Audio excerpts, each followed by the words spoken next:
JB타임즈.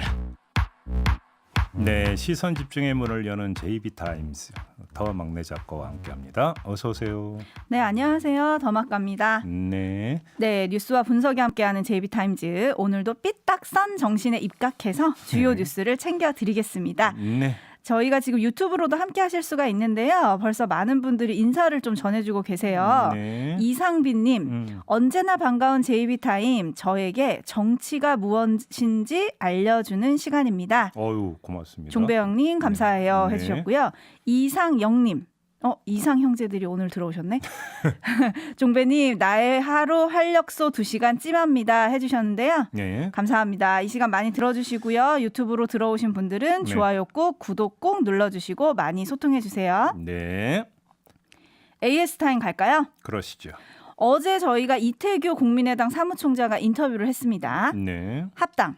어떻게 할 거냐 물어봤죠. 수많은 인용 보도를 나왔어요. 요약하면 국민의힘과 합당에 대한 속도 조절은 없다.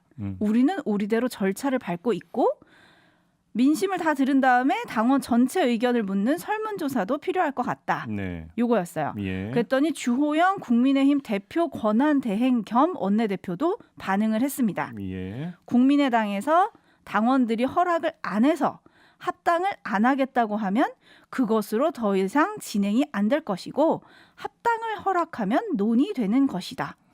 요 말을 어떻게 해석해야 될까요? 말 그대로죠. 아니 당연한 것 같으면서도 약간 뼈가 있는 것 같아가지고 여쭤보는 거예요. 어떤 대화를 하는데 원론을 이야기하면 그건 둘 중 하나 아니겠습니까? 하나는 그 자체가 압박일 수가 있죠. 압박. 그죠? 네. 또 다른 경우는 뭐가 되겠습니까? 불쾌감의 표시일 수도 있고요.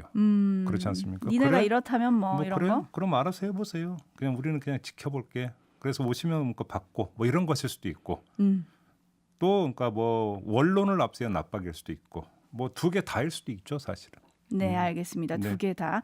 뭐가 진실인지 국민의힘의 더 솔직한 마음은 잠시 후 2부에서 성일종 비대위원과 함께하는 비상한 정치 시간에 JB가 콕콕 물어주시면 되겠습니다. 예. 지금 주문하시는 거죠? 그렇죠, 그렇죠. 예, 알겠습니다. 얼마나 날카롭게 묻는지 지켜보겠습니다. 예. 부담되고 어디 방송 진행하겠네. 네. 자, 그러면 JB타임즈 본격적으로 시작을 해보겠습니다. 예. 오늘 아침 챙겨야 할 첫 번째 뉴스 오디오로 먼저 만나보시죠. 단독, 문이 맞은 주사기, 이물질 주사기 아닌 미 승인받은 제품. 조선일보. 정부가 K방역의 쾌거로 홍보했던 코로나 접종용 주사기에서 이물질이 발견돼 대규모 회수 사태가 벌어진 가운데 문재인 대통령 부부가 백신을 맞을 때 사용된 주사기는 불량 주사기를 생산한 A사 제품이 아닌 다른 업체의 주사기였던 것으로 알려졌다. 이 제품은 지난 2월 말부터 이달 14일까지 384만 3,200개를 정부에 납품, 전국 보건소와 요양병원 등에 배포됐다. 이물질이 나온 A사의 경우 같은 기간 122만 700개를 배포했다. 네. 이 기사를 지금 들으셨는데요. 뭔가 좀 이상하고 못 느끼셨습니까? 네, 일단 단독이라는 게 귀에 꽂히긴 하네요. 예. 그보다 더 중요한 건 과연 이게 단독으로서의 가치가 있을까? 아하, 따져볼까요? 이걸 좀 봐야 될 것 같은데 이 기사의 맥락은 마치 문재인 대통령 부부가 뭔가 특별 대우를 받은 것 같은 그렇죠. 그런 거잖아요. 네, 이물질이 나온 주사기가 아니라 다른 주사기로 맞았다. 그러니까 이제 맥락을 보면 다른 사람들은 대부분 이물질이 나온 주사기로 접종을 받는데 문재인 대통령 부부만 다른 주사기로 어떤 그 접종을 받은 것처럼 네. 인식되게 오인될 수 있는 그런 맥락을 형성하고 있는데 거기서 제가 볼 때 이상하다라는 게 뭐냐면 그러니까 문재인 대통령 부부가 맞은 주사기는 384만 개 납품이 됐다라는 거고 네. 이물질이 나온 주사기는 122만 개가 배포가 됐다는 거 아니겠습니까? 네. 몇 배입니까? 한 3배 되나요? 3배 되는 거죠. 그러면 그러면 이 주사기를 맞은 사람들이 3배 더 많다라는 거잖아요. 그렇죠. 지금까지 백신 접종을 맞은 사람 가운데 이 주사기로 접종을 받은 사람이 3배 더 많다. 네. 그리고 그 가운데 문재인 대통령 부부가 포함돼 있다. 그럼 이게 특별 대우가 될 수 있나요? 그건 아니겠죠. 네. 그런데 그러면 이것이 단독이라고까지 달아서 보도가 돼야 되는 가치가 뭐가 있는 건가요? 뉴스로서? 정말 이제 종로 보건소에서 평소에 다른 걸 쓰다가 그랬다라면 그거는 이야기가 되겠죠. 이랬으면 이제 난리가 나는 거죠. 예. 그러니까 예를 들어서 이제 뭐 그 이물질에 나온 주사기도 122만 개가 배포가 됐다고 하니까 어떻게든지 배분이 됐을 거고. 네. 근데 종로 보건소에서는 계속 이 이물질이 나왔던 주사기를 쓰다가 문재인 대통령 부부가 와서 접종을 받을 때 유독 다른 주사기로 교체가 됐다. 네. 이러면 문제는 좀 커지겠죠. 그렇죠. 혹시 저도 그래서 그런 건가 해서 기사 내용을 여러 번 봤거든요. 네. 요러면 이제 단독이지 진짜. 이런 내용이 없어요. 네. 이런 내용이. 아하. 그다음에 또 한 가지 뭐 시점이 이제 3월 23일에 대통령 부부가 접종한 날짜가 3월 접종한 23일. 날짜. 그러니까 문제는 이게 이제 그 이물질에 나온 주사기가 초기에 이제 일단 발견 보고가 돼가지고 조사를 거쳐서 일단 사용 중지 회수 명령이 내려진 게 아마 문재인 대통령 부부가 접종하기 며칠 전인가 아마 그랬을 거예요. 제가 정확하게 조사했습니다. 네. 제조 공장을 찾아서 식약처가 현장 조사를 한 게 2월 27일, 그리고 시정과 예방 조치를 한 게 3월 2일. 네. 여기서 끝나지 않고 70만 개의 사용 중지 조치 회수 조치를 한 게 3월 18일. 그러니까 3월 18일이면 5일 전이잖아요. 네. 문재인 대통령 부부가 접종받기 5일 전. 음. 그러면 예를 들어서 그러니까 그 종로 보건소에서 설령 다른 주사기를 쓰다가 그러니까 이물질이 안 나온 주사기를 썼다고 하더라도 사실은 다 이미 그러니까 사용 중지 결정이 내려져 버렸기 때문에 네. 문제될 게 없는 거잖아요. 그럼 도대체 이렇게 봐도 문제될 게 없고 저렇게 봐도 문제될 게 없는데 왜 이게 단독으로서의 가치를 갖는 거냐? 저는 이걸 한번 되묻고 싶은 겁니다. 네, 불안을 좀 더하는 위험한 보도였다 이런 생각이 드는데요. 네. 사실 그럼에도 정부가 약간 대대적으로 홍보했던 주사기잖아요. 여기서 이물질이 발견된 걸 조금 늦게 외부에, 그러니까 언론에 공개된 거는 조금 늦었다라는 논란도 있어가지고 네. 요것도 좀 체크를 해보면 좋을 것 같고요. 그런데 문제는 그 이제 대대적으로 홍보했다는 K 주사기라고 하는 것은 네네네. 특정 회사 이 이물질이 나온 주사기가 아니라 전체 네, 전체. 그런 거죠. 그냥 강봉식님의 촌철로 네. 마무리를 하겠습니다. 네. 적당히 좀 했으면 하네. 네, 다음 뉴스 가볼까요? 네. 어제 국회 대정부질의가 있지 않았습니까? 네. 민주당의 민병덕 의원이 그 자영업자와 소상공인의 손실 보상 문제를 꺼내들었습니다. 손실 보상의 소급 적용을 주문을 한 거죠. 네. 이에 대해서 홍남기 경제부총리, 총리 권한대행을 지금 하고 있습니다. 홍남기 경제부총리가 이건 서너 차례 지원한 것을 고려하면 소급 지원을 쉽게 인정하기 어렵다 이렇게 답을 했습니다. 서너 차례 지원이라는 게 재난지원금 이야기하는 거죠. 네. 민병덕 의원은 이런 말을 했습니다. 기재부에서 보상 의무가 없고 시혜적 조치라는 얘기는 나오지 않았으면 좋겠다. 공직자들이 양해를 구해야 할 건이 아니겠느냐. 이런 식으로 이야기를 했는데 이런 문답 좀 너무 많이 봐가지고 이제 좀 지겨워요. 그러니까 또 제가 그 질문드리겠습니다. 이 그 국회 대정부질의 문답 과정이 좀 이상한 거 못 느꼈습니까? 아, 또 저한테 물어보시는 거예요? 그냥 삐딱선 정신이니까. 아, 네. 왜 그러냐면 삐딱하게 말씀을 드리면 이건 국회의원이 경제부총리에게 굳이 물을 사안이 아니에요. 소급 적용을 해달라고 주문하면서 경제부총리의 동의를 구할 사안이 아니라는 겁니다. 왜? 손실보상을 위해서는 법적인 근거가 마련돼야 되고 법은 어디서 만듭니까? 국회. 국회에서 만드는 거 아니겠습니까? 다시 말해서 소급 적용을 할 거냐 말 거냐의 결정 주체는 기획재정부가 아니라 국회라는 겁니다. 정부가 아니고 국회라는 것이죠. 이 말은 또 홍남기 경제부총리가 동의하고 말 성질의 문제도 아니라는 뜻을 내포하고 있는 겁니다. 그렇지 않습니까? 그렇죠. 그런데도 의원은 동의를 구했고 부총리는 동의하기 어렵다라고 대답을 했거든요. 자, 이 짧은 한 대목에서 확인되는 게 뭡니까?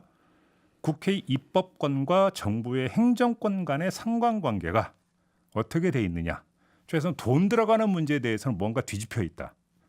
행정권이라고 하는 국회의 입법의 기초에서 그걸 집행하는 기관, 권한 아니겠습니까? 네. 그럼 뭐가 먼저고 뭐가 주된 것인지는 자명하잖아요. 입법권이 훨씬 더 중요한 거 아니겠습니까? 그렇죠. 입법이 이루어져야 그다음에 행정이 이루어지는 거니까. 근데 돈 들어가는 문제에 대해서만큼 이게 중요한 것과 부차적인 게 뒤집혀 있다. 그 단적인 사례가 지금 나오고 있는 바로 손실보상의 소급 적용 문제다. 이렇게 정리해도 될 것 같습니다. 네, 앞에 뉴스에 대해서 춘철님들은 적당히 하라고 했다면 이번엔 좀 다릅니다. 윤재선님이 네. 참말로 징하네. 하라는 일은 안 하고 물어뜯는 것만 하고 시키지도 않은 건 잘해. 라고 해주셨는데 저보고 하는 얘기는 아니죠. 법을 만드는 건 국회의 권한이죠. 그죠? 네. 본인들 할 일은 다 하고 소리는 좀 치셨으면 좋겠다. 네. 네, 그리고 테리 정님은 서로 본분도 있게 만드는 역할극이라고 해주셨는데요.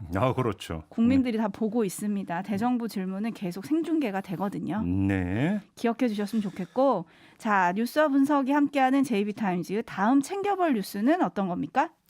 또 투기 의심 사례가 나왔습니다. 이사 대책에 어떤 내용이 들어가 있었냐면 LH와 SH가 역세권 도심 공공주택 복합 개발 사업을 한다. 이런 내용이 들어가 있었거든요. 네. 근데 파이낸셜 뉴스가 금천, 도봉, 영등포, 은평, 강북, 동대문구 이런 대상지의 다세대 연립주택 460곳 조사를 했다고 합니다.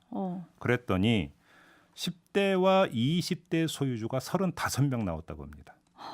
이들 가운데 28명은 지난해 1월 이후에 매물을 사들인 것으로 나왔고 이사 대책을 앞두고 그렇죠. 은행 대출이 없이 순 자기 돈으로 사들인 경우도 있었다고 합니다. 그렇죠. 그다음에 또 강남과 목동, 아현동의 고가 아파트에 주소지를 둔 사람들 그리고 중국인 나아가 미국 교포도 사들인 것으로 나왔다고 합니다. 부동산 원정을 왔군요. 등기부 등본에서 보니까 와. 빌라를 2채씩 사들인 경우도 6건이 있었다고 합니다.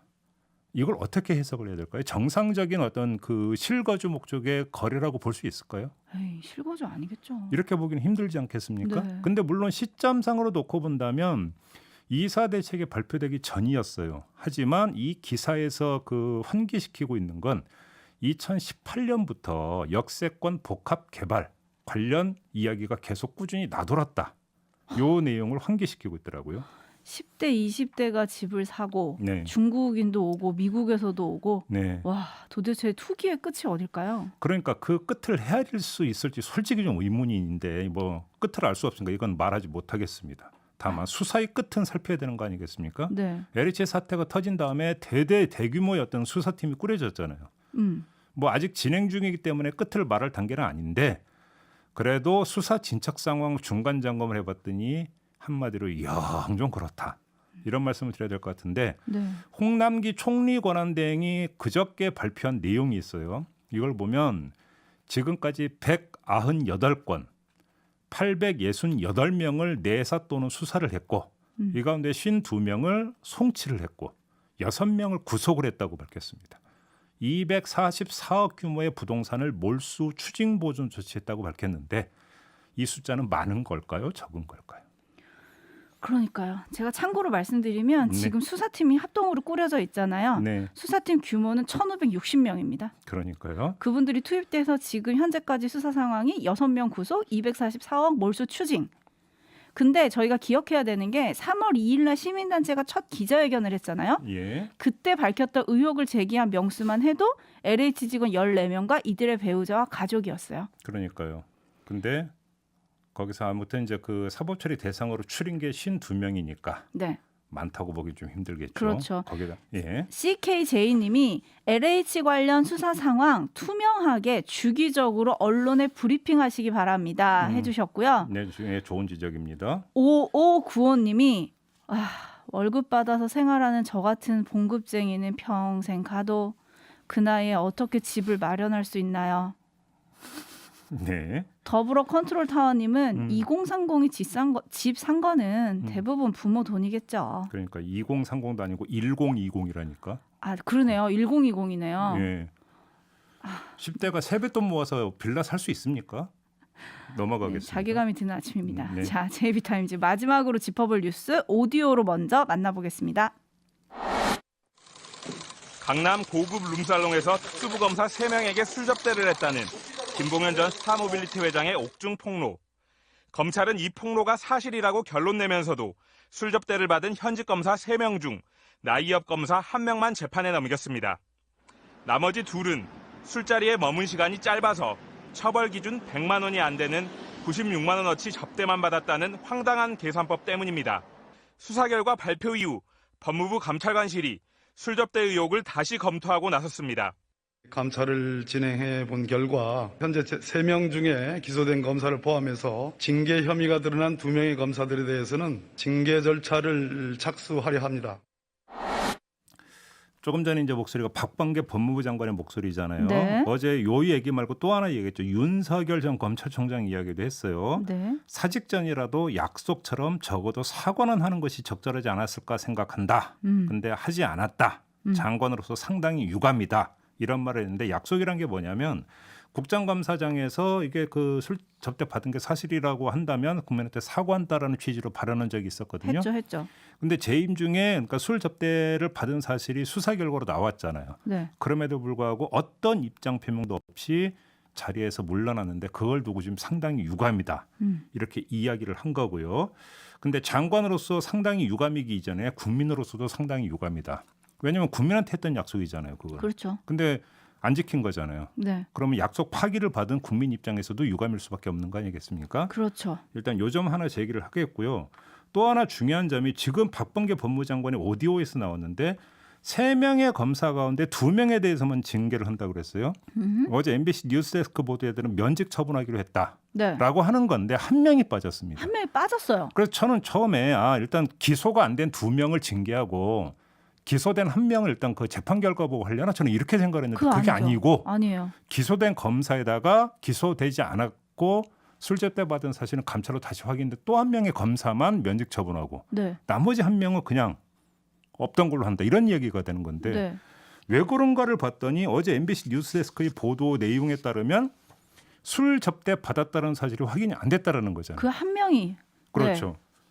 원래 술도 안 마시고 문제의 술자리 당일에 자녀들이 아파서 정시에 퇴근해서 자녀를 돌봤다. 그러면 지금 그 3명이 술 접대 받았다라고 하는 애초에 수사 결과는 도대체 뭐냐? 96만 원 어떻게 되는 겁니까? 라고 96만 하는 원. 문제가 하나가 나오고 지금 중요한 점을 더마카가 제기했는데 지금 3분의 1로 해가지고 96만 원 뭐 이렇게 됐던 거 96만 원 어떻게 아니잖아요. 되는 거예요? 그러면 한 명이 안 갔으면 100만 원 초과되는 거잖아요. 그러면 초과되죠. 그잖아요. 네, 그럼 이 사람도 기소해야 되는 거니 이 검사도 그렇죠. 그잖아요. 근데 지금 그런 얘기는 검찰 없더라고요. 수사에 대해서 애초에 네. 지금 신빙성이 제기가 되고 있습니다. 정리할 게 많은 거죠. 이거는. 네, 정리할 게 많죠. 예, 추가적으로 법무부에서 설명이 있을지 한번 좀 기다려 봅시다. 그리고 또 체크해야 되는 게 네. 이게 최초의 진술하고 또 엇갈리잖아요. 김봉현 전 회장은 최초 폭로부터 검사 3명을 접대했다 그랬거든요. 맞아요. 근데 지금 또 숫자가 달라요. 그래서 그러면- 수사 결과도 3명이었는데 감찰 결과 1명은 또 아니다. 그렇죠. 그러면 이제 접대 금액도 달라져요. 그러면 애초에 검찰의 기소는 어떻게 되는 거지? 그러니까요. 요것도 챙겨봐야 되고 그리고 징계 수위 지금 잠깐 말씀하셨는데 면직 수준의 중징계를 내려야 한다는 결론이다. 요거잖아요. 그렇죠. 그 요거는 합당한 거예요?